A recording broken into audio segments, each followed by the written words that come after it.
সদ্যই শেষ হয়েছে জিতু কমলের বিতর্কিত মেগা চিরদিনই তুমি যে আমার এই ধারাবাহিকে আর্য সিংহ রায়ের চরিত্রে অসাধারণ অভিনয় করেছেন তিনি। প্রথম থেকেই ধারাবাহিকটি দর্শকদের পছন্দের তালিকায় নাম লিখেছিল, তবে ধারাবাহিকের সহ অভিনেত্রীর সঙ্গে বিবাদের কারণে সবটা এলোমেলো হয়ে যায়। শুধুমাত্র একবার নয়, বারবার একাধিক শিল্পীর সঙ্গে বিবাদে জড়িয়েছেন তিনি। তাই অভিনেতা নিজেই জানিয়েছিলেন চিরদিনই তুমি যে আমারই শেষ, আর ছোট পর্দায় ফিরবেন না তিনি। তবে কিছুদিন ধরেই অভিনেতার ছোট পর্দায় ফেরার কথা শোনা যাচ্ছে, যা শুনে ভীষণ খুশি ভক্তরা। সত্যি কি ফিরছেন তিনি?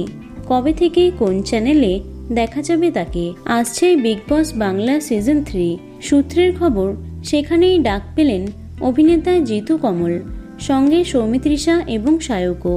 এবার বিগ বস বাংলার সঞ্চালনে থাকছেন সৌরভ গাঙ্গুলি। তাই সব মিলিয়েই এক্সাইটেড দর্শকরা। সেপ্টেম্বরে শুরু হবে এই শো, তাই এখন থেকেই চলছে প্রস্তুতি পর্ব।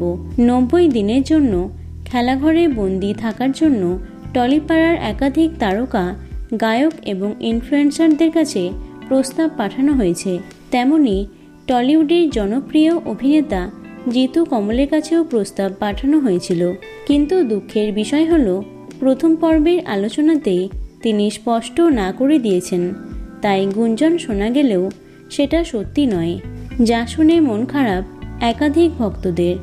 তো বন্ধুরা, অভিনেতা জিতু কমলকে তোমাদের কেমন লাগে অবশ্যই কমেন্টে জানিও। ভিডিওটি লাইক এবং শেয়ার করো।